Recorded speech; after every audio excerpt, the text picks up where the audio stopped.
The Galactic Council had existed for 12,000 cycles. In all that time, it had seen empires rise and fall.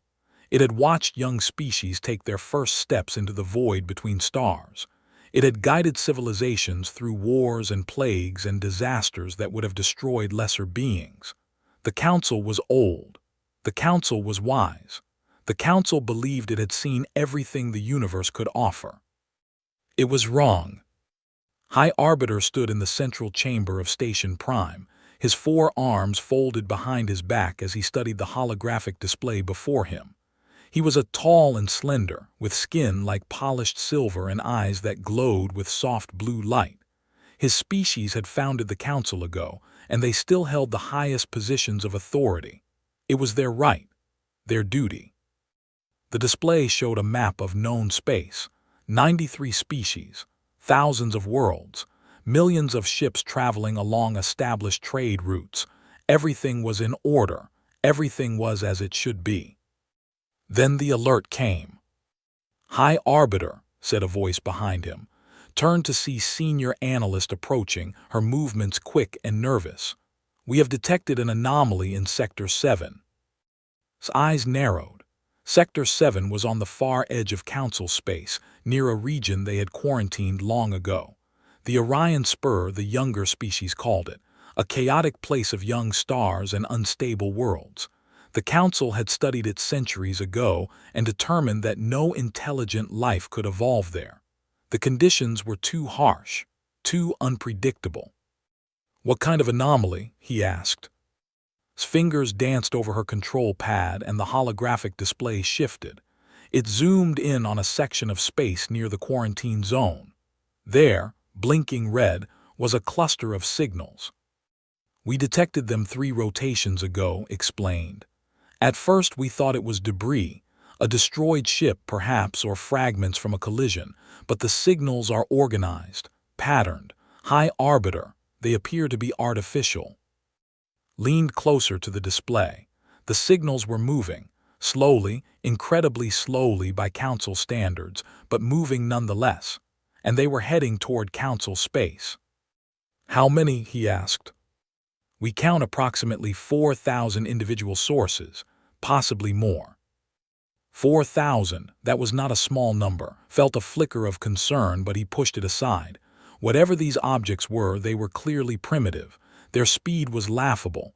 A Council ship could cross that same distance in a matter of days. These objects would take, he calculated quickly, decades, perhaps centuries. "Have you analyzed the signals themselves?"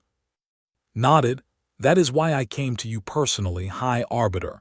The signals are not random, they are structured, repeating. Our translation matrices have been working on them since detection." She paused, her expression troubled. "They contain linguistic patterns." Went very still. "Language?" "Yes, High Arbiter. Multiple languages, in fact.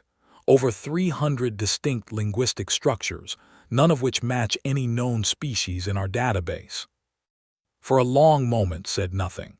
He simply stared at the blinking signals on the display. In 12,000 cycles, the Council had encountered many species. Some had been primitive, some had been advanced. All of them had eventually been assessed and either admitted to the Council or dealt with. But never, not once, had a species emerged from the quarantine zone. "Convene the Council," said finally. "All ambassadors, full assembly." Bowed and hurried away. Remained where he was, watching the signals crawl across the display like insects on glass. 4,000 ships, over 300 languages, a species that had somehow evolved in the most hostile region of known space. For the first time in centuries, felt something he had almost forgotten. Curiosity. The Council chamber was the largest structure on Station Prime. It had been designed to accommodate representatives from every member species, from the massive who stood 30 feet tall to the tiny who could fit in the palm of a hand. Today, all 93 delegations had assembled. The chamber hummed with conversation in dozens of languages, all translated seamlessly by the station systems. took his place at the central podium and raised his arms for silence. The chamber fell quiet immediately. Whatever else the council's members might think of each other, they all respected the authority of the High Arbiter. "Honored delegates," began, "I have called this assembly to address a matter of significant importance. 3 rotations ago, our long-range sensors detected an anomaly in Sector 7, near the Orion Spur quarantine zone." Murmurs rippled through the chamber. The quarantine zone was not a popular topic. Many species had lost exploratory vessels there before the Council had declared it off-limits. "The anomaly," continued, "consists of approximately 4,000 artificial structures. They are transmitting signals in over 300 distinct languages. None of these languages match any known species in our database." The murmurs grew louder. Ambassador of the owl rose from his seat. The owl were in species, tall and angular, with compound eyes that reflected the chamber's lights like shattered mirrors. They were known for their logic, their patience, and their skill in diplomatic matters. "High Arbiter," said, his voice a precise series of clicks translated smoothly by the chamber's systems. "Are you suggesting that a new species has emerged from the quarantine zone?" "I am not suggesting anything, Ambassador. I am presenting facts. The signals are artificial. They contain language. They are approaching Council space. What conclusions we draw from these facts is why I have convened this assembly." Another delegate rose, a named owl, his massive form casting shadows across the smaller species nearby. "The quarantine zone was declared off-limits for good reason," he rumbled. "The stars there are unstable. The planets are toxic. We determined ago that sapient life could not evolve in such conditions. If these signals are genuine, then either our original assessment was wrong, or," he paused, his small eyes narrowing, "or someone is playing games with us." "Our analysts have the signals," replied. "They are genuine. As for our original assessment," he spread his arms in a gesture of uncertainty, "it appears we may have been mistaken." The chamber erupted in argument. The Council had never been wrong about something this significant. The quarantine zone had been studied extensively. Every model, every simulation, every analysis had confirmed the same conclusion. No intelligent life could arise there. And yet, Ambassador raised one segmented limb, and the chamber gradually fell silent again. "High Arbiter," he said, "what do you propose?" "Had been considering this question since the signals were first detected. I propose we send an observation fleet, a small force, diplomatic vessels only. We will approach these structures, assess their nature, and determine what threat, if any, they pose to the Council." "And if they are hostile," Al demanded, "then we will respond accordingly. But I do not believe that will be necessary. Look at the data, honored delegates. These structures are slow, primitive. They are traveling at sublight speeds. Whatever species built them, they clearly lack faster-than-light capability. They are no threat to us." The vote was called. The motion passed with a comfortable majority.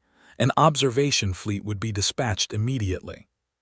As the delegates filed out of the chamber approached, "You seem confident, High Arbiter," the owl observed. Allowed himself a thin smile. "I am confident in the Council's ability to handle whatever we find, Ambassador. We have faced far greater challenges than a primitive species crawling out of the quarantine zone." His compound eyes studied him for a long moment. "I hope you are right," he said finally, "but something about this troubles me. A species that evolved where no species should be able to evolve. They may not think the way we expect." "Then we will learn how they think," replied, "and we will adapt." Made a sound that might have been agreement or might have been skepticism. Then he turned and left the chamber, his angular legs clicking against the polished floor. Watched him go, then turned back to the holographic display still hovering above the podium. The signals continued to blink, continued to crawl toward Council space. 4,000 ships, a species from the impossible region. Who were they? What did they want? Soon he would have his answers. The observation fleet reached Sector 7 after 12 days of travel. It consisted of 5 diplomatic vessels, sleek, elegant craft designed for speed and communication rather than combat. At its head was the Whisper of Stars, commanded by Captain, a veteran officer with centuries of experience. As the fleet emerged from faster-than-light travel, felt her breath catch in her throat. The reports had said 4,000 ships. The reports had been wrong. There were more, many more. The space before her was filled with vessels of every shape and size. Some were enormous, great cylindrical structures that stretched for kilometers, rotating slowly to generate artificial gravity.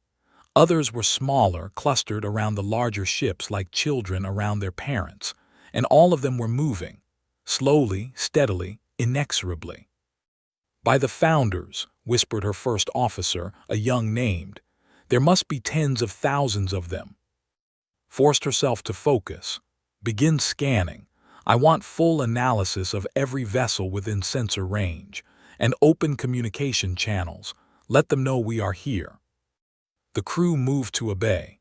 Minutes passed, then hours. The diplomatic fleet held position, broadcasting greetings in every language the Council knew, while sensors probed the alien armada. The data that came back was confusing. The alien vessels were made of metal, simple metal, iron, steel, titanium, materials that the Council had stopped using ago. Their propulsion systems were based on chemical reactions and nuclear fission, ancient technologies, inefficient technologies. And yet the vessels were clearly inhabited. Life signs registered on every ship, millions of life signs, perhaps billions. "Captain," said suddenly, "we are receiving a response." Straightened on screen. The main display flickered, then resolved into an image. Had seen many alien species in her long career. She had learned not to react to strange appearances. But this. The creature on the screen was soft. That was her first impression. Soft and fragile with no visible armor or natural weapons. It had 2 arms, 2 legs, and a single head covered in dark filaments. Its eyes were small and forward-facing, like a predator's. Its mouth moved, producing sounds that the translation matrix struggled to process. Then the translation caught up, and the creature's words became clear. "Unknown vessels, this is Captain of the United Earth Coalition ship Endeavor's Hope. We come in peace. Please identify yourselves." Exchanged a glance with the creature, this captain seemed calm, almost relaxed, as if encountering an alien fleet was an everyday occurrence. "This is Captain of the Galactic Council Observation Fleet," replied carefully. "We detected your approach and came to investigate. You have entered Council space." There was a pause. Then Captain's mouth curved upward, exposing white teeth. A threat display, or something else. "Council space," repeated. "So there is a galactic government. We hoped there might be. It's good to meet you, Captain. We've been traveling for a very long time." "How long?" asked. "This particular fleet has been in transit for 412 years. Some of our generation ships have been traveling longer. The first wave left Earth almost 6 centuries ago." 6 centuries. Felt a chill run through her. These creatures had been traveling through space for 600 years, crossing distances that the Council could cross in days, simply because they had no other choice. "Why?" she asked. "Why would you undertake such a journey?" Captain's expression changed. The teeth disappeared. Her eyes grew distant.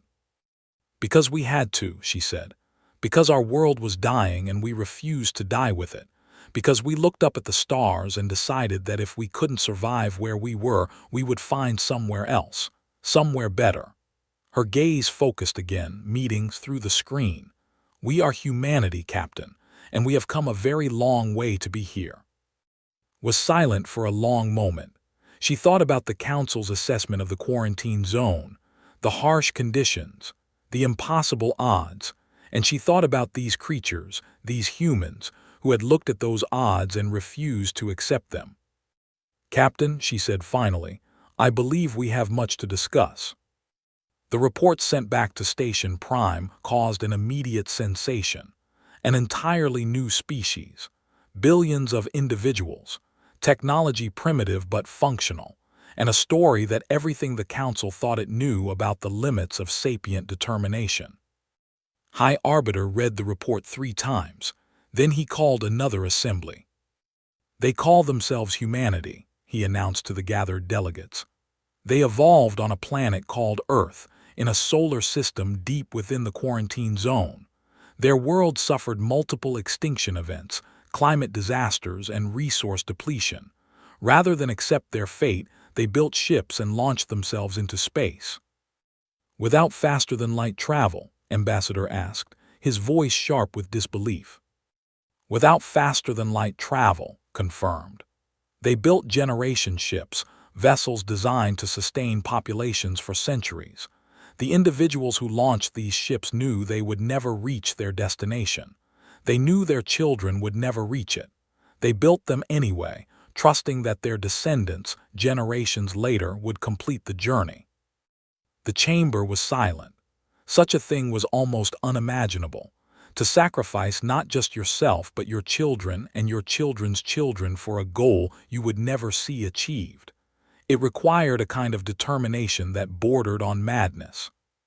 Or perhaps, thought, it simply required desperation. "What do they want?" Al rumbled. "According to Captain's report, they want only a place to live, worlds to settle, resources to sustain their population. They are willing to negotiate, willing to trade, willing to abide by Council law. And if we refuse?" Considered the question. "Then they will likely continue on, find worlds beyond Council space, build their own civilization without our assistance." He paused. "But I do not recommend refusal. These humans are primitive, yes, but they are also determined, adaptable. They survived conditions that should have killed them. They crossed distances that should have been impossible. I believe it would be better to have them as members of the Council than as potential rivals outside it." The debate lasted for hours. Some delegates argued for caution. Others argued for immediate alliance. Still others suggested that the humans should be quarantined themselves, kept isolated until the Council could be certain they posed no threat. In the end, the vote was close, but the motion passed. Humanity would be granted provisional observer status. They would be given a small allocation of territory, a handful of systems on the edge of Council space, worlds that no other species wanted. They would be allowed to trade, to travel, to participate in Council affairs in a limited capacity. And they would be watched carefully. Ambassador was appointed to lead the diplomatic mission. He would travel to the human fleet, formally welcome them to Council space, and oversee their integration into galactic society. As the assembly concluded, approached the Al ambassador. "You seem troubled." The diplomat's compound eyes glittered. "I am uncertain, High Arbiter. I have read the same reports you have. These humans are fascinating creatures, but I cannot shake the feeling that we are making a mistake." "What kind of mistake?" Was silent for a moment. "We are treating them like any other primitive species," he said finally. "Granting them charity, expecting them to be grateful for whatever scraps we offer. But these are not ordinary primitives. They crossed the void between stars without the technology to do so. They survived for centuries in conditions that would have destroyed any other species. They did not give up. They did not accept their fate. They fought against the universe itself, and they won." "And your concern?" "My concern," said slowly, "is that we do not truly understand what we are dealing with. We see a primitive species, fragile bodies, short, limited technology. But I wonder if we are looking at the wrong things. I wonder if we are missing something important." "Considered this, what do you suggest?" "Nothing for now. I will conduct my diplomatic mission. I will welcome these humans to Council space, and I will watch them very, very carefully." Turned to leave, then paused. "But I will tell you this, High Arbiter. In all my centuries of service, I have never encountered a species quite like this one. and I am not sure if that should excite me or terrify me." He left the chamber, his footsteps clicking against the floor. Stood alone in the empty space, thinking about the ambassador's words, primitive, fragile, short-lived. And yet they had crossed the stars. He shook his head slightly and turned away. The humans were here now. The council would manage them as it had managed every other species that had joined its ranks. There was nothing to fear, nothing at all. The High Arbiter of the Galactic Council walked out of the chamber and did not look back. He did not see the holographic display still glowing behind him, showing the human fleet spreading slowly across the sector. He did not see the tiny lights, each one representing a ship full of creatures who had refused to die. And he did not realize, could not realize, that the universe had just changed forever. The humans had arrived, and nothing would ever be the same. Ambassador had been a diplomat for over 400 cycles. He had negotiated treaties with species that communicated through light patterns. He had calmed conflicts between civilizations that had been at war for. He had welcomed dozens of new species into the Council, guiding them through the complex process of galactic integration. But he had never encountered anything quite like the humans. The diplomatic shuttle approached the human flagship slowly, giving both sides time to scan and assess each other. Through the viewport watched the massive vessel grow larger. The Endeavor's hope was enormous by human standards, nearly 3 kilometers long, a great cylinder of metal and glass spinning slowly against the stars. By Council standards, it was crude. The construction was rough. The design was inefficient. The technology that powered it was laughably primitive. And yet it had crossed the void between stars. It had kept its passengers alive for over 4 centuries. It had done the impossible. "Ambassador," said his aide, a young owl named, "the humans have opened their docking bay. They are ready to receive us." Nodded, "Then let us not keep them waiting." The shuttle glided into the human ship's docking bay with practiced precision. As the airlock cycled and the doors opened, took his first breath of human air. It was strange, thick with oxygen far more than the Council's standard. There were other scents too, things he could not identify, organic compounds, chemical traces, the smell of a living ship filled with millions of living beings. A delegation was waiting for them. At its head stood Captain, the woman had seen on the communication screens. She was shorter than he had expected, barely reaching his thorax, with brown skin and dark hair pulled back from her face.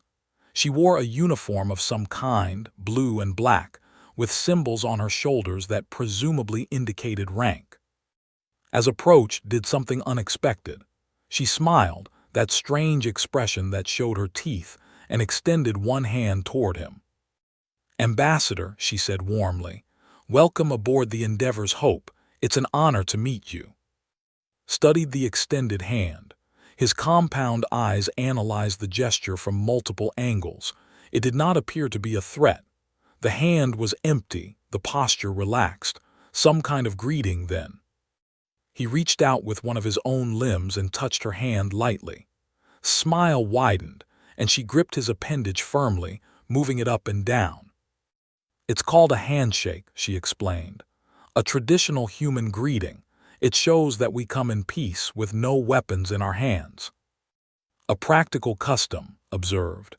"Among my people, we communicate trust through the positioning of our antennae, but I appreciate the explanation, Captain.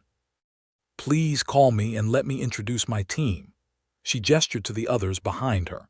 "This is Doctor, our Chief Science Officer, Doctor, Head of Medical, Commander James, my first officer, and this," she indicated a small human who barely reached lower thorax, "is Maya, the youngest member of our delegation.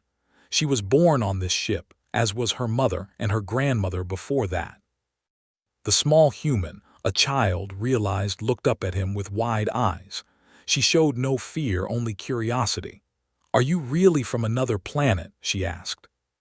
Maya said gently, "We talked about this. Let the ambassador speak first." "It is quite all right," said. He lowered himself slightly to bring his eyes closer to the child's level. Yes, young one. I am from a world called very far from here, and you are from a world called Earth, which is also very far from here.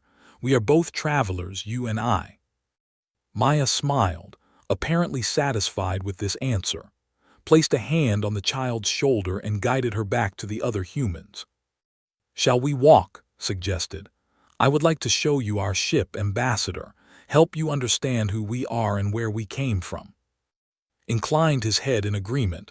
"I would be honored." They walked through the corridors of the Endeavor's Hope and observed everything. The ship was crowded, humans everywhere going about their daily tasks, tending to machinery, caring for children, preparing food. They stared at the alien delegation with open curiosity, but they did not seem afraid. Some even waved or called out greetings. "You do not fear us," observed. "Should we?" asked. Many species fear what they do not understand. First contact is often tense. Nodded thoughtfully. "I suppose we've had a long time to think about this moment. Our ancestors dreamed of meeting alien life. They wrote stories about it, made movies about it. Some of those stories were about friendly aliens. Some were about hostile ones. But we always hoped, always believed that we were not alone in the universe. And when you finally received confirmation that you were not alone, when our observation fleet appeared." Smile turned wry. "There was some panic, I won't lie. A few people wanted to run. A few wanted to fight, but most of us just felt relief. We had been traveling for so long, generations born and died on these ships, never seeing anything but empty space. And then suddenly there you were, proof that we had made the right choice, proof that there was something out there worth finding." They reached a large observation deck. One entire wall was transparent, showing the vastness of space outside. Stars glittered in the distance. Other human ships were visible, slowly drifting through the void. 4,000 ships, said quietly. "That is what our sensors originally detected, but there are more than that, are there not?" "Many more," confirmed. "This is just one fleet. There are others scattered across this region of space. Some are still traveling. Some have already found worlds to settle. We don't have exact numbers, but we estimate there are at least 50 million humans in this sector alone." 50 million. Processed this information. It was a significant number, larger than some council member species. And these were just the ones who had made it this far. How many more were still out there, still traveling, still searching? "Tell me about your world," he said. "Tell me about Earth." Was quiet for a moment. Then she turned to face the viewport, her eyes distant. "Earth was beautiful," she said softly. "Green forests, blue oceans, mountains that touched the sky. It was the only home we had ever known, the only home we thought we would ever need." "What happened?" "We happened." His voice was flat now, heavy with old grief. "We burned too much, built too much, fought too much. We changed our climate until our crops failed. We polluted our water until we could not drink it. We stripped our resources until nothing was left." She paused. "By the time we realized what we had done, it was too late. Earth was dying, and we were dying with it." Considered this. Environmental collapse was not unknown among council species. Several civilizations had destroyed there through carelessness or greed, but most of those species had possessed faster-than-light technology. They had simply moved to new worlds. "You had no way to escape," he said. "Not at first. We had barely reached our own moon when the worst of the collapse began. Mars was still decades away from being habitable. We were trapped on a dying world with no way out." Turned to face him, and her eyes were fierce. "So we built one. The generation ships. The generation ships. It took us 50 years to develop the technology. 50 years of cooperation between nations that had been enemies for centuries. 50 years of every scientist, every engineer, every worker on the planet focusing on a single goal: survival. And you succeeded." "Some of us did." His voice grew heavy. "The ships could only hold so many. Millions volunteered, billions were left behind." She closed her eyes briefly. "We drew lots, Random selection, the only fair way. Kings and peasants, rich and poor, everyone had the same chance. And when the ships launched, those who remained. She trailed off. Did not press. He understood. The ones who had been left behind had died with their world. The ones on the ships had carried that grief with them across the stars, passed it down through generations. "I am sorry," he said, "for your loss." Opened her eyes and looked at him with something like surprise. "Thank you, Ambassador. That means more than you know." They continued through the ship. Saw hydroponics bays where food was grown. He saw medical facilities where doctors treated patients with technology far less advanced than council standard. He saw schools where children learned about a world they would never see, a home that existed only in history books and old recordings. And everywhere he saw the humans themselves, small and soft and fragile, living their brief lives in metal boxes between the stars, working, laughing, arguing, loving, refusing to give up. "Ambassador," said Doctor, the science officer, as they passed through a laboratory, "I understand the council will be conducting an assessment of our species." "That is correct," confirmed. "It is standard procedure for all new species seeking membership. We must evaluate your technological level, your social structure, your potential threat or benefit to existing members." "And what have you concluded so far?" Considered his answer carefully. "You are unusual. Your technology is primitive by our standards. You are short. Your bodies are fragile. By most metrics we use, you should not have survived long enough to achieve." "But we did," said quietly. "Yes, you did," turned to face her. "And that is what confuses me, Captain. You should have died on Earth, in space. 100 times over. Every logical analysis says your species should be extinct. And yet here you are, 50 million strong, spreading across the stars. Is that a problem?" "I do not know yet, but I intend to find out." They returned to the docking bay as the tour concluded, had seen enough to form his initial assessment. The humans were indeed primitive. Their technology was centuries behind council standard. Their physical capabilities were limited. There were barely a century. And yet, there was something in their eyes, something in the way they moved, the way they spoke, the way they looked at the universe around them. It was not quite aggression, not quite ambition. It was something harder to define. Determination, perhaps, or desperation, or some combination of the two. "Ambassador," said as prepared to board his shuttle, "I want you to understand something. We are not here to cause trouble. We are not here to conquer or dominate. We simply want a place to live, a chance to rebuild what we lost. That is all." "I believe you," said, and he did. There was no deception in her voice, no hidden agenda in her eyes. These humans genuinely wanted only to survive. But survival could take many forms, and a species desperate enough to cross the void between stars in metal boxes, sacrificing generation after generation for a destination they might never reach. Such a species might be capable of things the Council could not predict. "I will make my report to the High Arbiter," continued. "I expect the Council will grant your request for territory. You have earned at least that much." Smiled, and this time the expression seemed genuinely warm. "Thank you, Ambassador. We will not forget this kindness." "See that you do not." Boarded his shuttle and departed. As the human ship dwindled behind him, he began composing his report in his mind. The humans were primitive, harmless, no threat to the Council or its members. But he would recommend watching them carefully. Because something in the back of his mind, some ancient instinct that had kept his species alive whispered that there was more to these soft, fragile creatures than met the eye. Much more. The Council's assessment team arrived 2 weeks later. They brought scanners and analysts and experts in every field. They studied the human ships, the human technology, the human biology. They interviewed thousands of individuals and analyzed millions of data points. When they were finished, They compiled their report and presented it to the full council assembly. Species human, read the chief analyst, a named Earth destroyed. Current population approximately 52 million spread across multiple fleet groups. Technological level class 7. Pre-FTL primitive manufacturing basic energy production.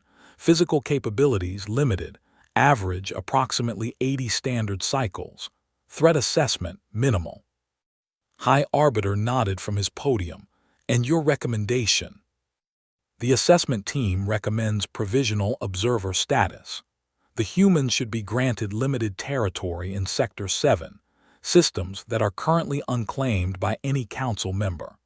They should be permitted to trade and travel within council space, but should not be granted full membership until they demonstrate sufficient technological and social development. How long do you estimate that will take? Consulted his notes. Based on our models, we estimate the humans will require approximately 500 to 1,000 cycles to reach the technological baseline for full membership, assuming they survive that long. There was scattered laughter in the chamber. The implication was clear. These fragile, short-lived creatures would be lucky to last another few generations. Their primitive technology would fail. Their population would dwindle. They would fade away, as so many other species had faded before them. It was almost sad, really. The vote was called. The motion passed easily. Humanity was granted observer status and given their allocation of territory, a handful of systems that no one else wanted. Rocky worlds, barren moons, places with no strategic value, no useful resources, no reason for any established species to care about them. The humans accepted these offerings with what seemed like genuine gratitude. Captain, now formally designated ambassador, attended the ceremony in person, wearing what the humans called their dress uniform. She thanked the council for its generosity. She promised that humanity would be a peaceful and productive member of galactic society. She shook hands with High Arbiter himself, a gesture that the found strange but not unpleasant. And then the humans departed for their new territories, and the council moved on to other matters. Within a few cycles, most delegates had forgotten about them entirely. There were more pressing concerns: trade disputes, border conflicts, the eternal negotiations between species that had been arguing for. The humans were a footnote, a curiosity, a primitive species that had somehow survived against all odds, granted charity by the benevolent council. They would struggle for a while, everyone assumed. They would build their little colonies on their worthless worlds, and eventually they would fail. It was inevitable. Ambassador was one of the few who did not forget. He maintained contacts within the human government, such as it was, and received regular reports on their progress. Most of what he learned confirmed the council's assessment. The humans were struggling. Their technology was inadequate. Their resources were limited. They were doing their best, but their best was not very impressive by galactic standards. And yet, there were small things that troubled him, anomalies in the data that did not quite fit the expected patterns. The humans were building faster than projected. Their manufacturing output exceeded predictions by a significant margin. Their population was growing more quickly than their resources should allow. When raised these concerns with the assessment team, they dismissed them. Primitive species often experience brief periods of growth, explained. It is not sustainable. They are burning through their resources faster than they can replenish them. Within a few generations, they will collapse. Are you certain? Asked. The models are quite clear, Ambassador. The humans are a Class 7 civilization. They cannot maintain this rate of expansion.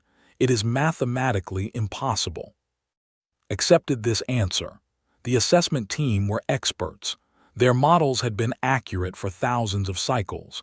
If they said the humans would fail, then the humans would fail. But he continued to watch anyway. And in the dark spaces between the stars, in the worthless systems the council had so generously provided, The humans continued to build. They did not know they were being watched. They did not know they were expected to fail. They simply knew that they had crossed the void between stars, survived the death of their world, and finally found a place where they could start again. And they were not about to waste the opportunity. In the crowded corridors of their generation ships, in the rough shelters of their new colonies, humanity looked up at the stars and began to plan. They had been given scraps, cast-off worlds, charity from beings who saw them as primitive, harmless, destined to fade. But the humans had a saying, passed down through the generations, from the time before the ships, from the world they had lost. They wrote us off. They said we couldn't make it. They said we were finished. And then they smiled that unsettling smile, showing all their teeth. They were wrong. In the empty spaces of Sector 7, humanity began to build, and the universe, unaware, continued to turn. But change was coming. And when it arrived, nothing would ever be the same. 50 cycles passed. In the grand halls of Station Prime, the Galactic Council continued its ancient routines. Treaties were negotiated. Disputes were resolved. New species were discovered and assessed and either welcomed or rejected. The great machinery of galactic civilization turned as it had always turned, steady and sure and unchanging. The humans were almost forgotten. Oh, they were still there, technically. They still held their observer status. Their ambassador still attended council sessions, sitting quietly in the back, rarely speaking, never voting. They paid their dues. They followed the rules. They caused no trouble. And so, like so many other minor species before them, they faded into the background. A footnote in the council's vast archives. A curiosity that had failed to live up to its initial intrigue. High Arbiter had not thought about the humans in years. He had more important concerns. They were demanding increased representation. They were threatening to withdraw from 3 major trade agreements. This position, as the Council's leaders, was being challenged by a coalition of younger species. Politics, always politics. So when Senior Analyst requested an urgent meeting, almost declined. He had no time for whatever minor crisis had caught the analyst's attention, but was persistent, and when she finally got through to him, the first words out of her mouth made him go very still. High Arbiter, we have a problem with the humans. Leaned back in his chair. What kind of problem? Have they violated their territory restrictions, broken a trade agreement? No, High Arbiter, nothing like that. His voice was strange, tight, almost afraid. They have done something far worse. They have exceeded our projections. Explain. Placed a data tablet on his desk and activated the display. A holographic image appeared, a map of Sector 7, the region the Council had allocated to humanity 50 cycles ago.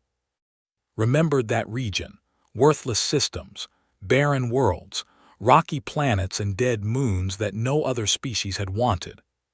But the map before him did not show barren worlds. This is current sensor data, said, gathered by a AL trade convoy that passed through human space 3 days ago. Stared at the display. The systems that had been empty were no longer empty.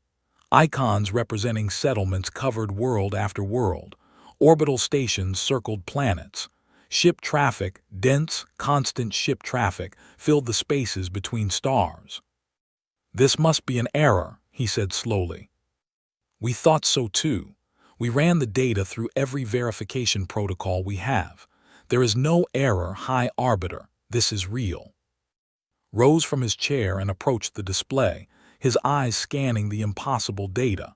Show me the planetary surveys. Manipulated the controls. The display zoomed in on a planet designated KV-7, a rocky world with a thin atmosphere that had been noted as potentially habitable, but would require centuries of terraforming. The current data showed a green and blue world, forests, oceans, cities. This is impossible, breathed. Terraforming on this scale takes thousands of cycles, the Council's best engineers. The humans did it in 37 cycles, interrupted. According to our analysis, they began the process almost immediately after receiving their territorial allocation. They used techniques we have never seen before, combined multiple terraforming methods, accepted risks that no council species would consider acceptable. What kind of risks? They crashed asteroids into their world's high orbiter, deliberately, to release trapped water and gases.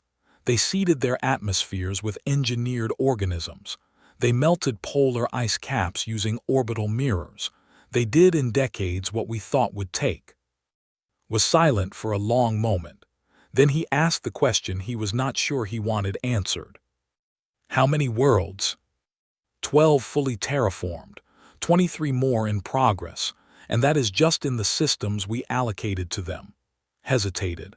High Arbiter, there are indications that the humans have expanded beyond their designated territory. What? Unclaimed systems on the border of Sector 7. Systems the Council never bothered to survey because they seemed worthless. The humans have claimed them. They are building there too. Felt something he had not felt in centuries. Fear. Cold, creeping fear that started in his chest and spread through his limbs. Their population, he said. What is their current population? Checked her data. Our best estimate is approximately 800 million, spread across multiple worlds and orbital habitats. 800 million. They had started with 50 million. In 50 cycles, barely a heartbeat by galactic standards, they had their numbers 16 times over. And their technology.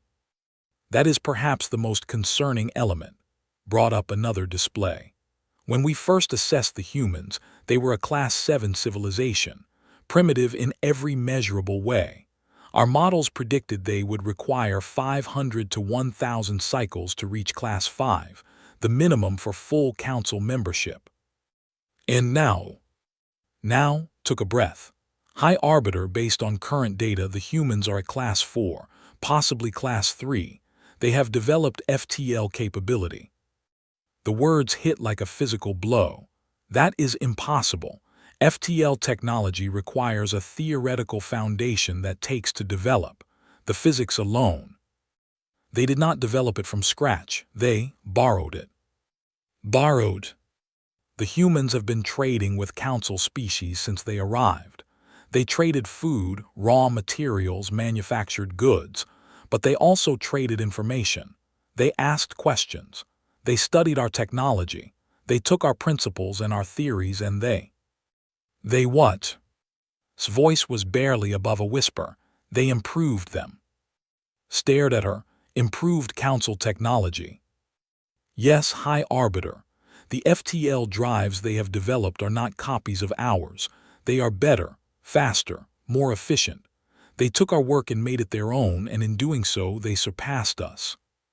Turned away from the display and walked to the window. Outside, the stars glittered peacefully, unchanging and eternal, but everything had changed. Everything.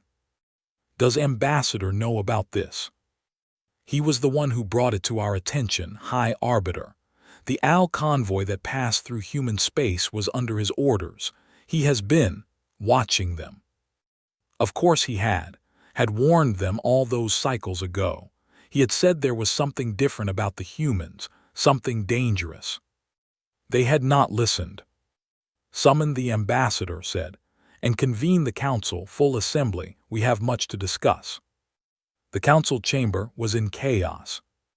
Delegates shouted over each other, their voices a cacophony of clicks, whistles, growls, and speech. The holographic displays showed the data from human space, and the 93 species of the Galactic Council were struggling to comprehend what they were seeing. This is an act of aggression, thundered Al, his massive form trembling with anger. They have expanded beyond their designated territory. They have developed weapons technology. They must be stopped. Stopped how? Demanded a delegate from the opposition bloc. If the reports are accurate, their military capability now rivals our own. A war with the humans would devastate half the council. Then we negotiate, demand concessions, force them to scale back their expansion. And if they refuse, the chamber erupted again. Let the arguments rage for several minutes before raising his arms for silence. "Honored delegates," he said, his voice cutting through the noise, "we are not here to declare war or issue ultimatums. We are here to understand what has happened and decide how to respond." "What has happened is obvious," said Ambassador, rising from his seat. The owl's compound eyes swept across the chamber and his voice was calm but heavy. "We made a mistake. 50 cycles ago we looked at the humans and saw what we expected to see. A primitive species, fragile, short-lived, no threat to anyone." "They were no threat," someone protested. Our assessment was wrong." His voice hardened. "We measured them by our standards, our metrics. We counted their technology and their physical strength, and we concluded they were inferior. We gave them worthless systems and expected them to struggle and fail." He paused. "But we forgot something important." "What did we forget?" asked. "We forgot what they had already achieved. These were not ordinary primitives, high arbiter. These were beings who had survived the death of their world, who had crossed the void between stars in metal boxes, traveling for centuries, sacrificing generation after generation for a goal they might never reach. We should have asked ourselves, what kind of species does something like that? What kind of determination does it require? What kind of madness?" The chamber was silent now. Every eye was on the owl ambassador. "We gave them scraps," continued, "and they built an empire. We gave them worthless worlds and they transformed them into gardens. We gave them primitive technology and they studied it, learned from it, improved it. We treated them like children and they grew up so fast we never saw it happening." "What do you suggest we do?" asked. Was quiet for a moment. "I suggest we talk to them, not as superiors to inferiors, not as charity givers to recipients, but as equals, because whether we like it or not, that is what they have become." The debate continued for hours. Some delegates argued for containment. Others argued for alliance. Still others insisted that the data must be wrong, that the humans could not possibly have advanced so quickly, that there must be some explanation that did not require them to admit they had been wrong. In the end, a compromise was reached. The Council would send a diplomatic delegation to human space. They would assess the situation firsthand. They would open negotiations. And they would try to understand what they were dealing with. The delegation arrived in human space 3 weeks later. What they found exceeded even the most alarming reports. The barren systems were barren no longer. Everywhere the delegates looked, there was activity. Ships moved between worlds in constant streams. Stations orbited every planet, every moon, every significant asteroid. Factories produced goods at rates that dwarfed the Council's most industrious species. And the humans themselves were everywhere.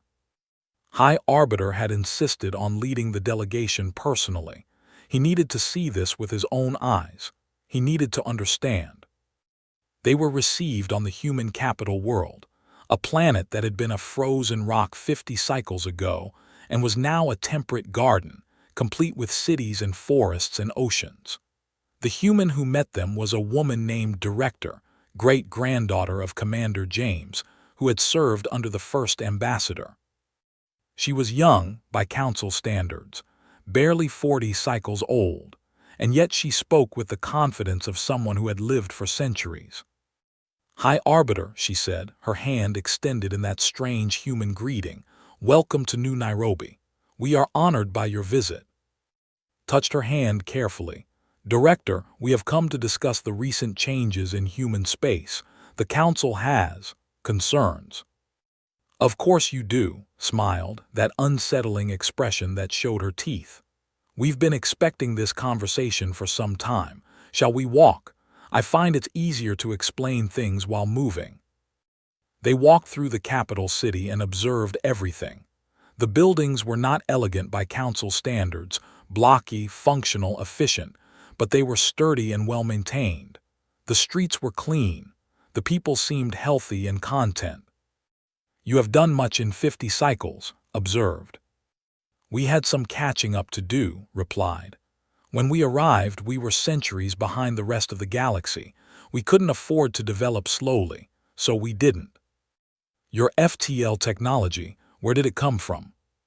"We developed it ourselves, based on principles we learned from trading with council species.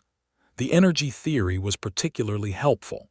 Combined with AL manufacturing methods and some creative engineering on our part, we were able to build functional FTL drives within 20 cycles. The Council's engineers believed such development would take.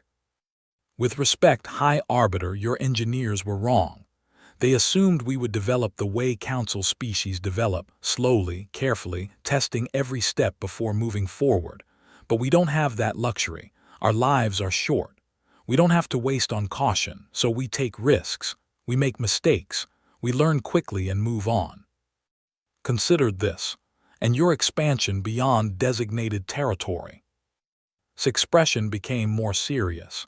"The systems we've claimed were unclaimed. No council species wanted them. We didn't violate any agreements. We simply moved into spaces that were available. The council did not intend for you to expand so quickly.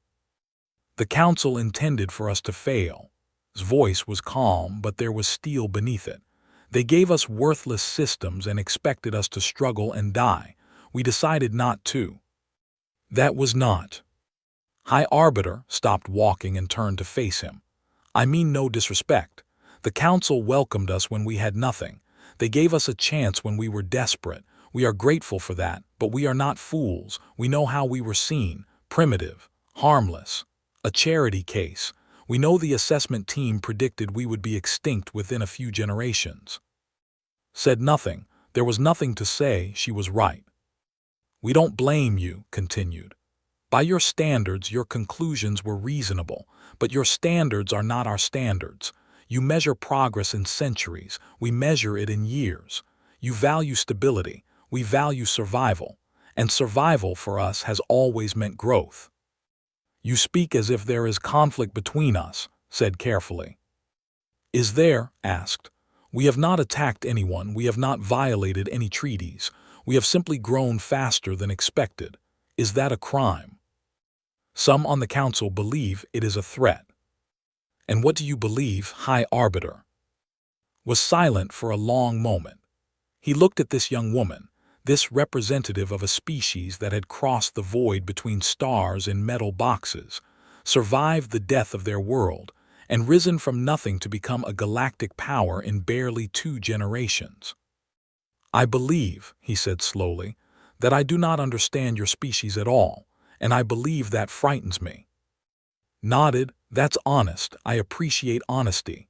She resumed walking and fell into step beside her. "Let me tell you something, High Arbiter, something about humans. We are afraid too. All the time. We're afraid of death, afraid of suffering, afraid of being forgotten.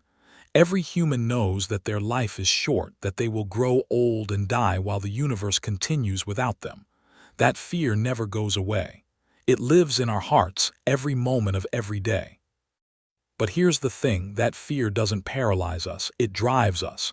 Because we know our time is limited, we refuse to waste it. We build things. We create things. We reach for things that seem impossible, and sometimes we catch them. Not because we're brave, because we're terrified of dying without having mattered." She stopped at a viewpoint overlooking the city. Below them, millions of humans went about their lives, building and working and dreaming. "The Council has existed for 12,000 cycles," said.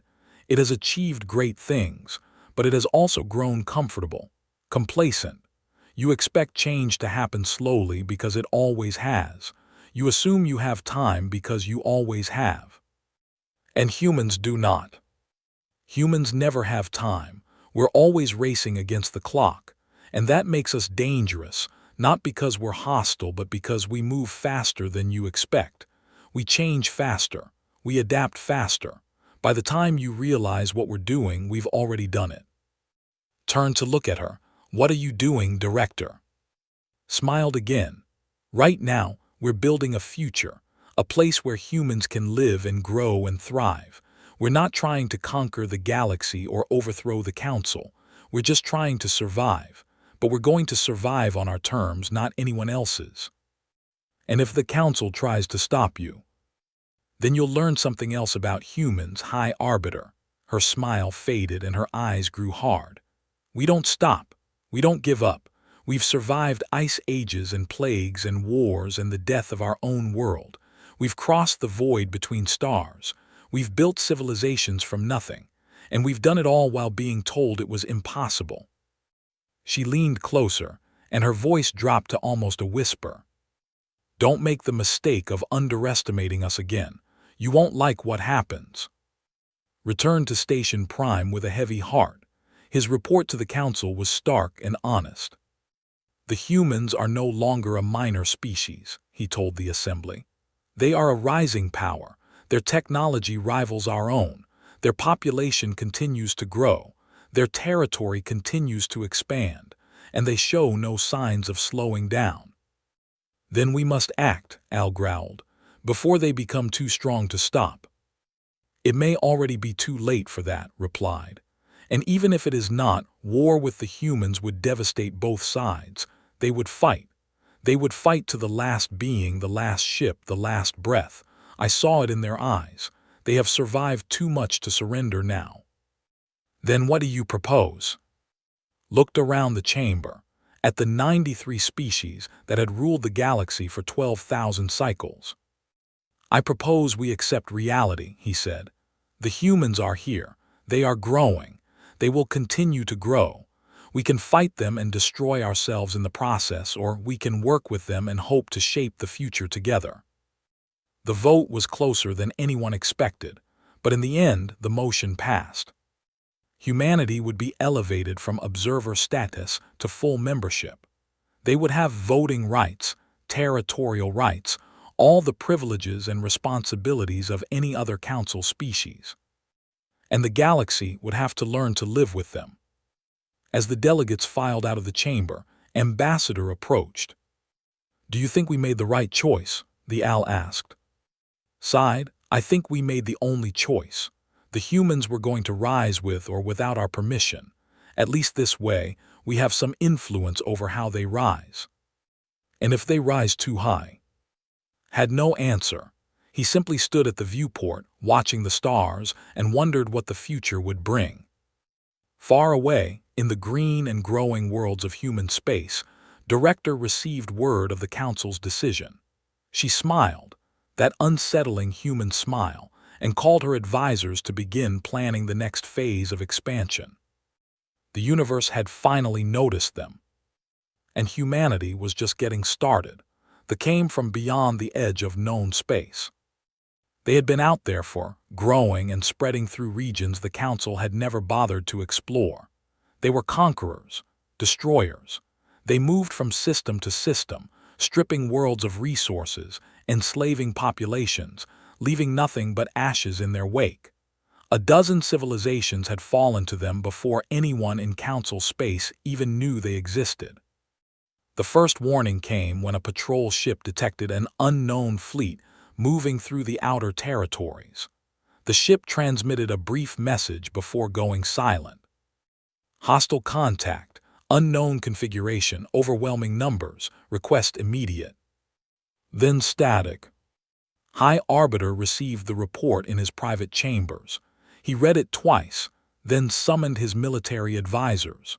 Within hours, the Council's intelligence network had pieced together what they were facing. The hegemony, an empire of conquest that spanned hundreds of systems beyond Council space. Their technology was different from anything the Council had seen, brutal and efficient, built for war. Their ships were massive, armored, bristling with weapons, and there were thousands of them. How did we not know about this? Demanded. His chief intelligence officer, a named, looked uncomfortable. The territories are far beyond our survey range, High Arbiter. We had no reason to explore in that direction, and they appear to have been approaching slowly, carefully, studying us before making their move. Studying us? Yes, Based on the trajectory of their fleet, they have been in the outer territories for at least 10 cycles, observing, learning. By now, they likely know as much about Council defenses as we do. Felt cold, what do they want? Based on their history, everything. They do not negotiate. They do not compromise. They conquer or they destroy. We have perhaps 3 months before their main fleet reaches Council space. The Council convened in emergency session.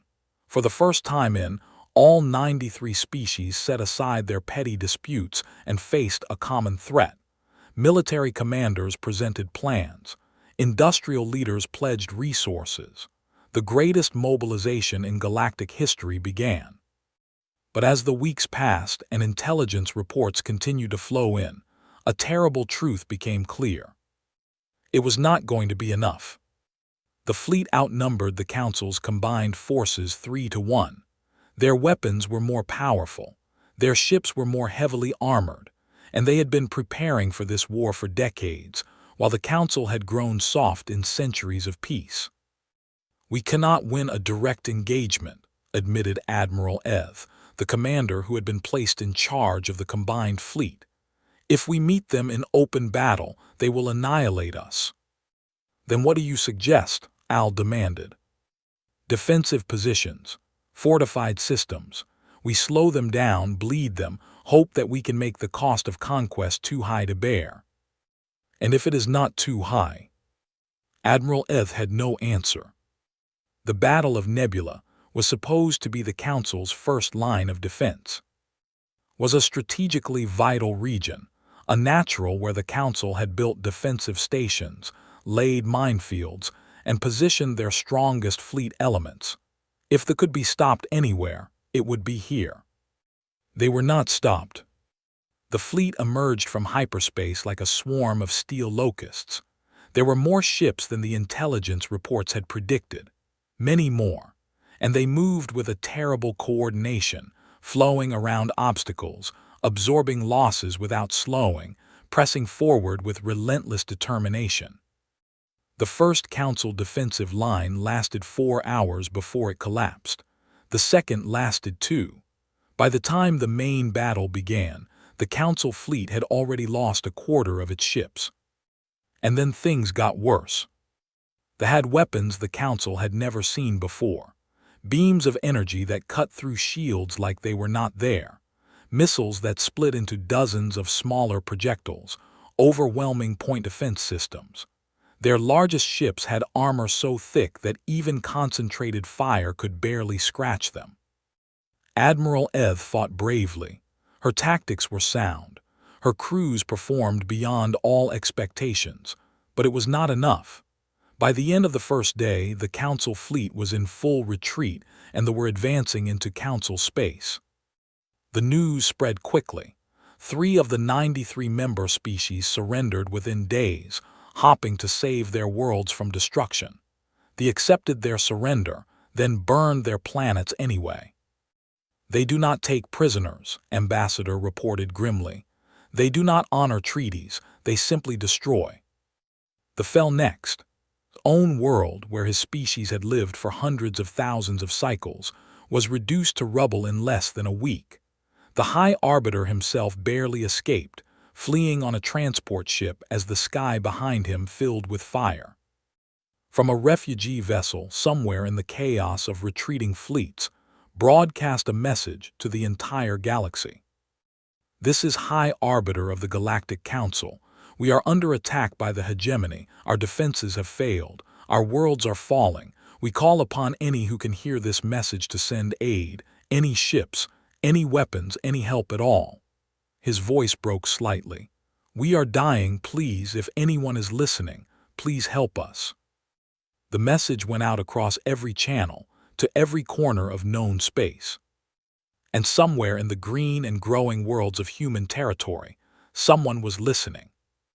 Director received the distress call in her office on New Nairobi.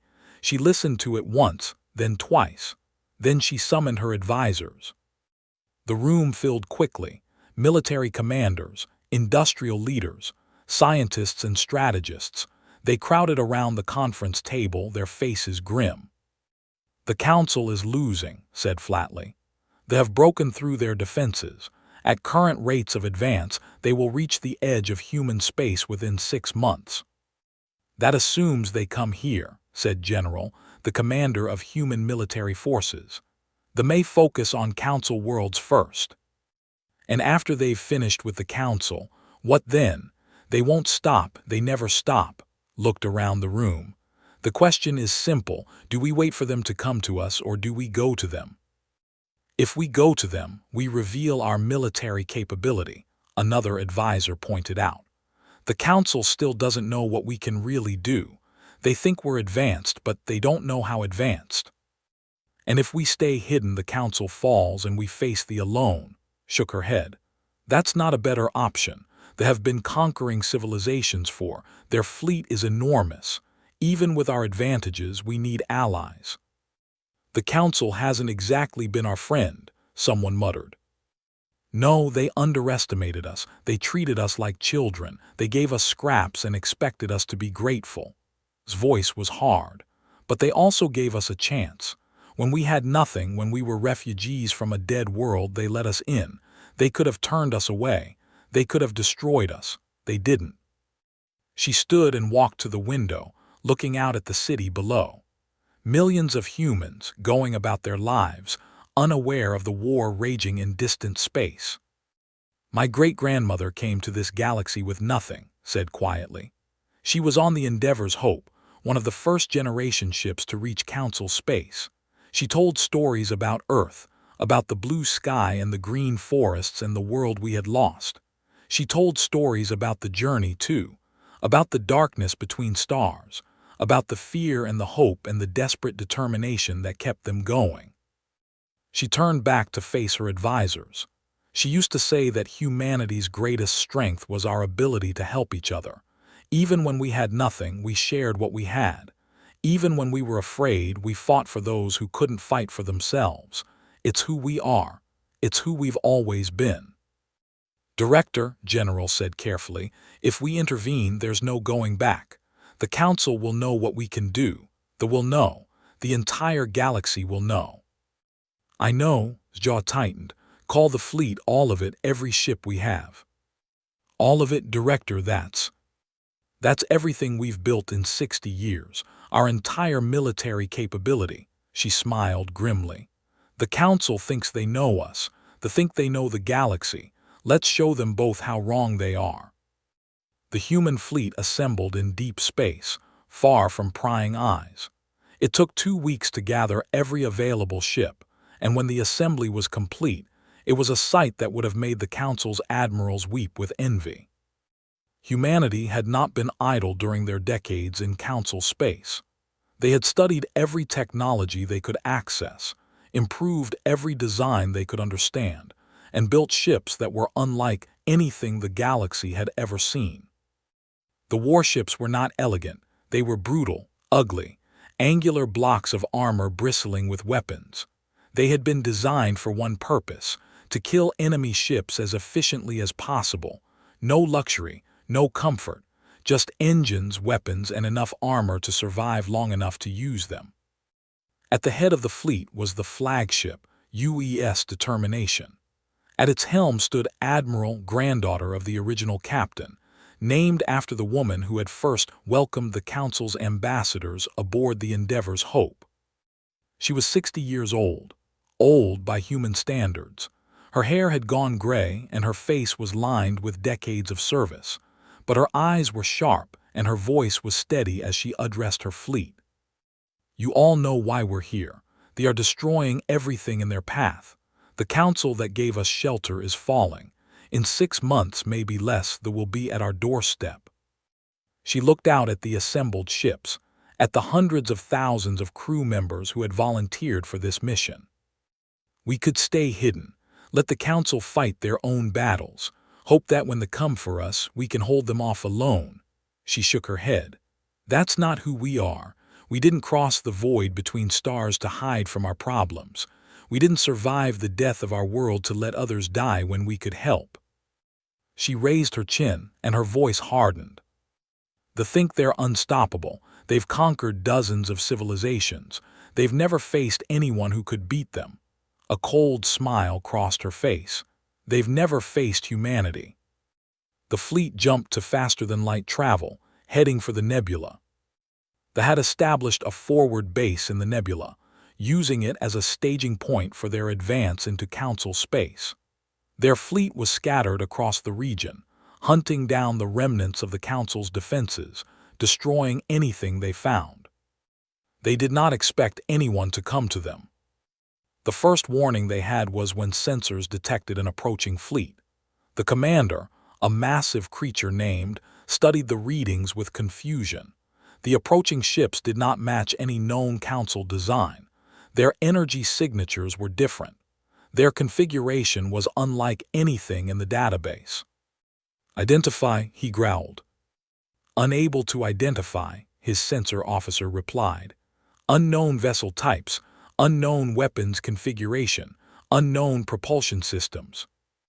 "How many?" A pause. Then, in a voice tinged with something that might have been fear, "Approximately 12,000 combat vessels, plus support ships." Went very still. 12,000. That was more than the Council had fielded at any point in the war. Where had they come from? A communication came through. A single transmission directed at the fleet. "Hegemony, this is Admiral of the United Earth Coalition. You have attacked our allies. You have destroyed their worlds. You have killed their people." A pause. "You made a mistake." Laughed. The sound was harsh and ugly. "You dare threaten we have conquered 100 civilizations. We have destroyed species that were old when your kind was crawling in the mud. What are you?" "We are humanity," replied calmly, "and we are going to teach you something the Council never could." "And what is that?" "Fear." The human fleet opened fire.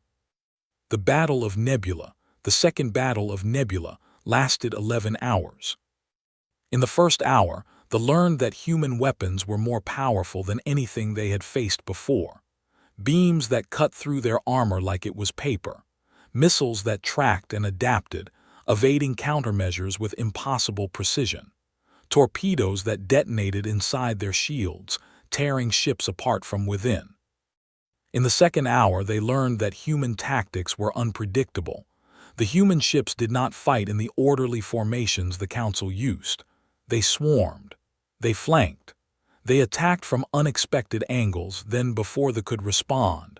They sacrificed ships to create openings, trusting that their comrades would exploit them. By the third hour, they had lost a quarter of their forward fleet. By the sixth hour, half. Watched his forces crumble and felt something he had never felt before: doubt. "These creatures," he muttered, "they fight like they have nothing to lose." His first officer, bleeding from a wound on his head, spoke grimly. "They crossed the void between stars in primitive ships, Supreme Commander. They watched their world die and refused to die with it. They have lost everything before. They are not afraid of losing again." They tried to retreat. The humans did not let them. For every ship that tried to flee, 3 human vessels pursued. For every escape route, there was a blockade. The humans herded the fleet like animals, cutting off stragglers, surrounding the main force, pressing closer and closer. At the 11th hour's flagship was surrounded. Its weapons were destroyed. Its engines were crippled. It hung in space, helpless, as human ships closed in from every direction. A communication came through. Admiral's face appeared on the screen, calm and cold. "Your fleet is destroyed," she said. "Your invasion is over. You have 2 choices: retreat from Council space forever or die here. Choose now." Stared at her. This small, soft creature. This being from a species they had never heard of until today. She had done what no one had ever done before. She had beaten him. "How?" he whispered. "How did you do this?" His expression did not change. "You underestimated us. Everyone underestimates us. They see our short lives and our fragile bodies and they assume we're weak. They forget that we've been fighting to survive since the day we were born. We fight wars with each other. We fight diseases. We fight time itself. Every human is born knowing that death is coming for them, and every human chooses to fight anyway. She leaned forward slightly, and her eyes were hard. You've been conquering civilizations that have forgotten how to struggle.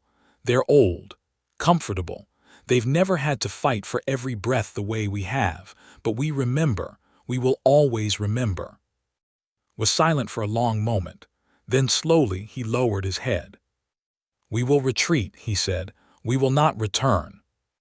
See that you don't, because if you do, if you ever threaten Council space again, we will come for you, and next time we won't offer a choice. The transmission ended. The fleet, what remained of it, limped away into the darkness between stars.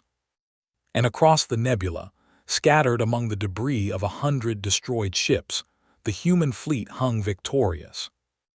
Admiral stood on the bridge of the Determination and allowed herself a single moment of exhaustion. They had lost ships, good people. The cost had been high. But they had won. A message came through from Director on New Nairobi. Her voice was thick with emotion. Admiral, the Council is broadcasting your victory across the galaxy. The survivors are calling you heroes. High Arbiter himself wants to speak with you. Nodded slowly. Tell him I'm on my way. We have a lot to discuss. She looked out the viewport at the stars, at the nebula stained with the fire of battle. Humanity had made its choice. They had revealed themselves. There was no going back now. Whatever came next, they would face it the same way they had faced everything else. Together, and without fear, the war was over, they were gone. But the galaxy would never be the same. In the weeks following the Battle of Nebula, the full scope of what had happened began to sink in. The Council, the ancient, powerful, 12,000-year-old Galactic Council, had been saved by a species that had been granted charity status barely 60 years ago. A species that everyone had written off as primitive, harmless, destined to fade away. The humans had not faded, they had risen, and they had done the impossible. Station Prime was being rebuilt. The original structure had been damaged in the advance, though human forces had arrived before it could be destroyed completely. Now, human engineers worked alongside Council species, repairing what had been broken, improving what could be improved. High Arbiter watched the reconstruction from his temporary quarters on a refugee ship. His was gone. His people were scattered across a dozen systems, living as guests on the worlds of species they had once looked down upon. Everything he had known, everything he had built his life around, had been reduced to ashes. And yet somehow he did not feel despair. He felt something else, something he had not felt in centuries. Wonder. A knock came at his door. He turned to find Ambassador standing in the entrance. High Arbiter, the owl said,